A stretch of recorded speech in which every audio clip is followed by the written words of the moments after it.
at a conference presentation that I gave quite a few years back now, and there was a young gentleman, and he was asking about, his family didn't take him being a composer seriously. His brother was a doctor, and another brother was a lawyer, and another brother was an accountant, and they were always sort of saying to him, when are you going to get a real job? But something popped into my head that I felt was the right way to respond to his question. And I said to him, the next time any of his family members criticize his choice of what he wants to do with his life, I told him to look them square in the eye and say, what I want to do with my life is bring joy and do no harm. You could argue, and sadly some people have, that music is not important, that art is not important, that photography is not important, that acting is not important. These are all trivial things. But there are quite a few fairly famous thinkers throughout history who have said that, if we didn't have art and music and photography and acting, then what would be the point of living? I don't understand why we need these things, but I know that I need these things because they bring about a level of joy that is actually hard to achieve in any other way.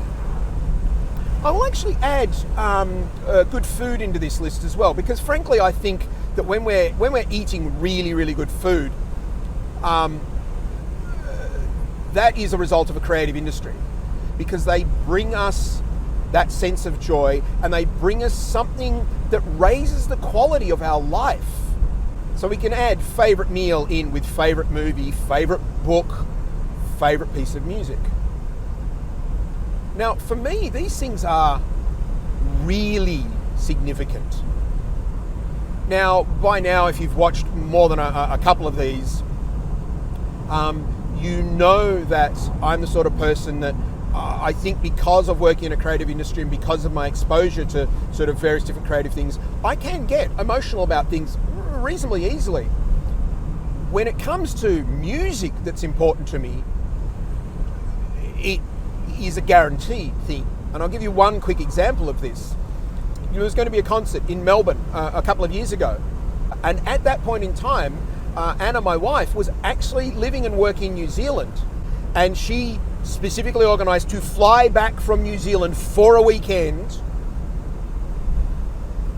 for this concert. And I'm so glad that she did.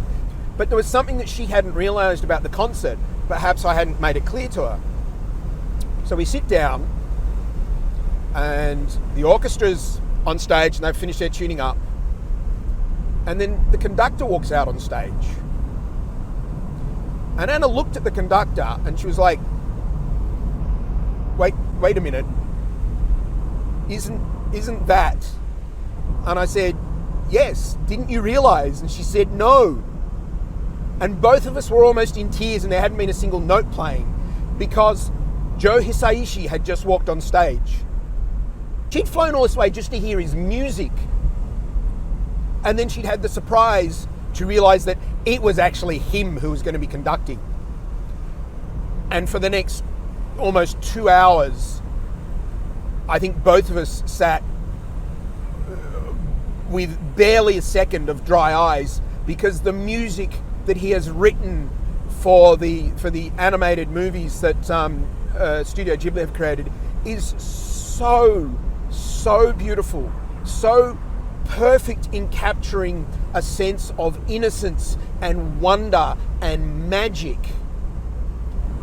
Why is this important to us as creatives? Well, I think for a couple of reasons. One, because in a lot of cases we get joy out of being creative, but also we have an opportunity to bring that joy to others. And I think it's really, it's so important for us to realize that, because it can be really hard for us as creatives to wonder whether what we do has value. Oh, why am I bothering writing this music? Is anybody ever hearing it? I would suggest to everybody out there who is, whether you're relatively new to being in the creative industry or you've been doing it for a while, you know if you've created something that is worthwhile. And the reality is in a world of 6 billion people, there will be people who will love your work.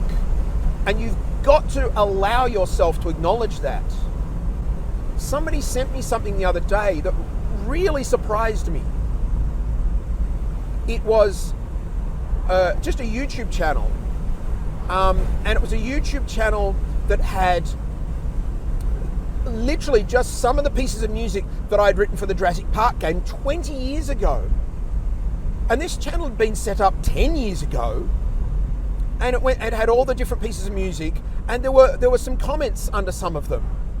Some of them felt a little bit overboard. I mean, literally, one person wrote, oh, this music's, good enough to equal John Williams.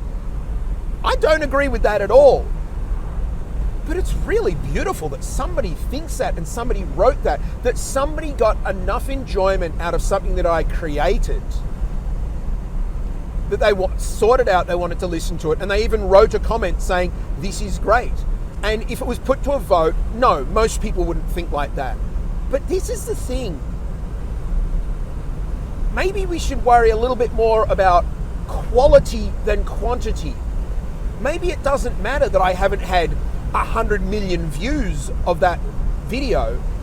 What matters is I've had a small number of views, and I've had a small number of people who have said, this mattered to me. This brought me joy. Because if something that we create as a human being brings joy to one other human being, I would argue that that is a success. I mean, sure, from a career point of view and a business point of view, if you want to be able to make a living, you need a broader audience, because if you're trying to generate income, etc., and that's fine. But that's a separate thing. I'm talking about what we are achieving with our creative output,